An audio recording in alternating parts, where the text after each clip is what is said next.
आप देख रहे हैं अजीत भारती के साथ भारत संता न्यूज। हमारे साथ जुड़ चुके हैं बीएचयू के फेलोशिप पाने वाले स्टूडेंट हैं। उनका हम नाम जानेंगे, पता एड्रेस जानेंगे, क्योंकि वो काफ़ी चर्चा में हैं। अपना नाम बताएं सर।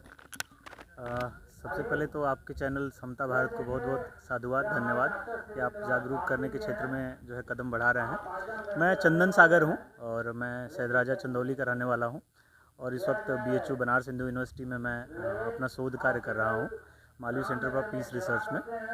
और मुझे अभी भारत सरकार ने एक फेलोशिप दिया है जिसको बोलते हैं national fellowship for schedule caste, और वो जेआरएफ के रूप में मिलती है, जिसमें 40 से 50 हज़ार रुपये लगभग गवर्नमेंट हर महीने देती है 5 साल तक पीएचडी करने के लिए। मेरा जो विषय है वो बुद्धिस्ट सोसाइटी ऑफ इंडिया विषय पर मेरा शोध कार्य है। जी, आपको क्यों लगा ऐसा कि हमें द बुद्धिस्ट सोसाइटी पे ही शोध करना है? देखिए, और भी विषय मैंने चुना था शोध के लिए, पर मुझे लगा कि जिस समुदाय से मैं आता हूं और जहां तक मुझे लगता है कि आज लोग विचलित हैं अपने रास्तों को लेकर के, चाहे वो कैरियर को लेकर के या किसी भी अपनी स्थिति को लेकर के, तो मैंने बाबा साहब को पढ़ा, गौतम बुद्ध को पढ़ा, है ना, पेरियार को पढ़ा, ललित सिंह यादव को पढ़ा, फिर मान्यवर साहब कांसीराम को पढ़ा, बहन कुमारी मायावती जी को पढ़ा। तो मुझे लगा कि ये विषय बहुत बड़ा विषय है और मैंने ये भी सर्च किया कि इस पे शोध हुए हैं कि नहीं हुए हैं। मुझे लगा कि नहीं, इस पे तो शोध नहीं हुए हैं जिस तरीके से होने चाहिए। रिसर्च पेपर छपे हैं लेकिन शोध नहीं हुए हैं।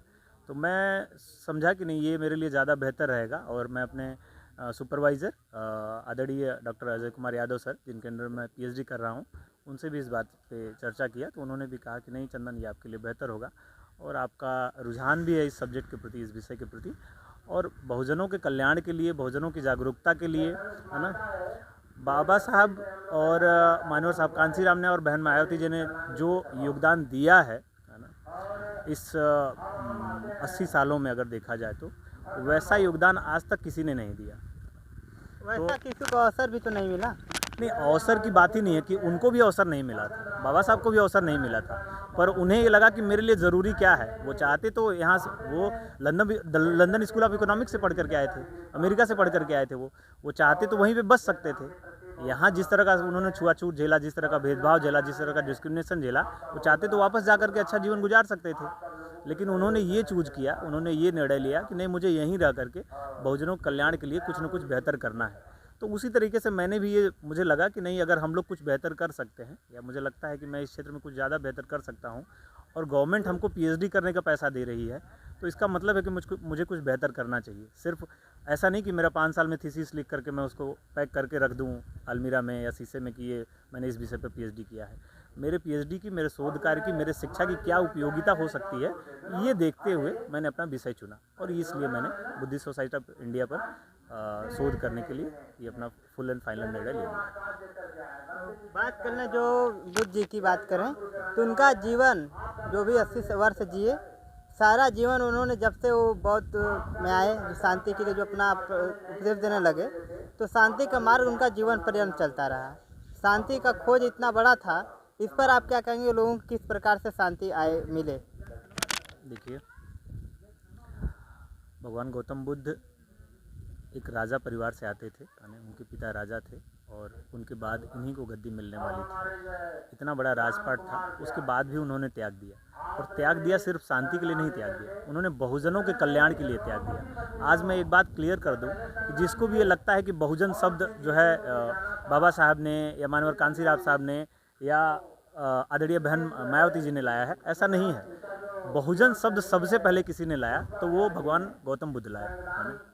इसलिए क्योंकि बहुजन मतलब कि बहुत सारे लोग, है ना, जिसमें बहुत सारी जनसंख्या आती हो, उन सबके कल्याण के लिए उन्होंने धम्म का रास्ता चुना। और वो चाहते तो अपना जीवन बेहतर बना सकते थे अपने राजपाट के अंदर ही, लेकिन उन्होंने ऐसा नहीं सोचा और ऐसा नहीं किया। वो सबके कल्याण के लिए शांति का मार्ग ढूंढा, और शांति का मार्ग सिर्फ ये नहीं है कि शांति स्थापित करने की बात है, शांति, विश्व बंधुत्व, और उन्होंने एक मैसेज दिया कि सभी प्राणियों के प्रति करुणा रखते हुए धम्म के रास्ते चलना है, इसलिए उन्होंने धम्म का रास्ता चुना। अब जो बौद्ध धर्म में विघटन बीच में देखने को मिला है, उसको आप किस रूप में देखते हैं? देखिए, विघटन किसी भी जगह, किसी भी स्थिति में वो संभव है, चाहे वो परिवार में हो, समाज में हो, राजनीतिक पार्टियों में हो, चाहे वो धार्मिक संस्थानों में हो, पर कहीं पे भी विघटन संभव है। और होना भी चाहिए, क्योंकि अगर आप किसी भी एक रास्ते पे सबको लेकर के चल रहे हैं तो कहीं ना कहीं वो आप सबको एक तरह से नहीं देख रहे हैं। इसका मतलब है, विघटन का अर्थ ये है कि हर व्यक्ति अपने अपने तरीके से अपनी चीज़ों को सोचता है, अपने तरीके से चीज़ों को करना चाहता है।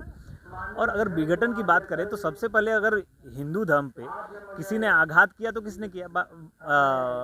भगवान गौतम बुद्ध ने किया। सबसे पहले उन्होंने क्या कहा? उन्होंने कहा कि कोई भी चीज़ लिखी हुई है इसलिए उसको मत मानो, कोई भी चीज़ कोई कह रहा है इसलिए उसको मत मानो, आप उसके तर्क के कसौटी पर उतर करके उस चीज़ को मानो। तो सबसे पहले तो विघटन उन्होंने ही स्टार्ट किया। तो विघटन किसी भी स्थिति में हो सकती है।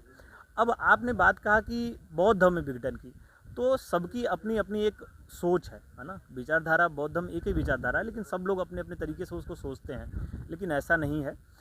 जब हम धम्मपद को पढ़ेंगे तो उसमें एक चैप्टर है, मुझे वो लेसन नहीं याद आ रहा है चैप्टर, लेकिन उसमें ये है कि आप जो है ये आप अपने रास्ते को, अतदीपो जो भव है, वो अपने रास्ते को अपने तरीके से आप चुनिए। तो इसी तरह हर व्यक्ति किसी भी काम करने के लिए हर व्यक्ति किसी भी काम करने के लिए स्वतंत्र है और वो कर सकता है। तो विघटन ये कोई बड़ी बात नहीं है कि विघटन हो रहा है या कहीं एक जगह कोई चीज़ हो गई है, ये कोई बहुत ऐसी चीज़ नहीं है। बहुत धन्यवाद आपका, भारत संतान न्यूज़। बहुत बहुत शुक्रिया। मैं एक मैसेज देना चाहूँगा और आपके चैनल के माध्यम से एक बहुत बड़ा मैसेज देना चाहूँगा कि किसी भी क्षेत्र के बच्चे हों, है ना, विशेषकर बहुजन वर्ग के बच्चों के लिए, कि आप शिक्षा के प्रति जागरूक होइए और आगे आइए। मैं पीएचडी कर रहा हूँ और 1 साल का पीएचडी करने का जो विश्वविद्यालय हमसे लेती है, सिर्फ और सिर्फ 3400 रुपये लेती है। 3436 रुपये सिर्फ हमसे विश्वविद्यालय लेता है और देता कितना है? 50,000 रुपये महीने देता है। तो आपका जो ग्रेजुएशन तक या इंटर तक आपका संघर्ष जीवन संघर्षमय हो सकता है, लेकिन उसके बाद आप चाहें तो अपने जीवन को काफ़ी बेहतर बना सकते हैं, है ना।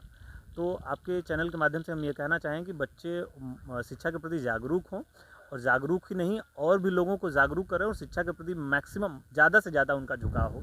और जब विश्वविद्यालय आएंगे तो चीज़ों को सीखेंगे कि आखिर चीज़ें दुनियादारी है क्या।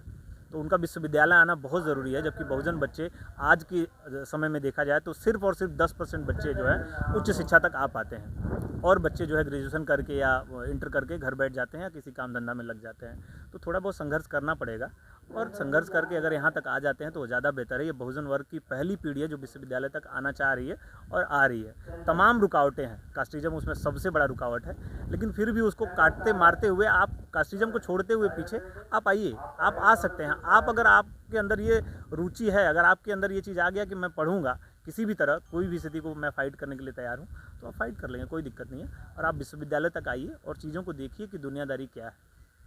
बस ये मैसेज है, और ये मैसेज मुझे लगता है कि बहुत ज़्यादा इंपॉर्टेंट है, और ये बच्चों तक किसी भी तरह आप अपने चैनल के माध्यम से पहुँचाइए। धन्यवाद।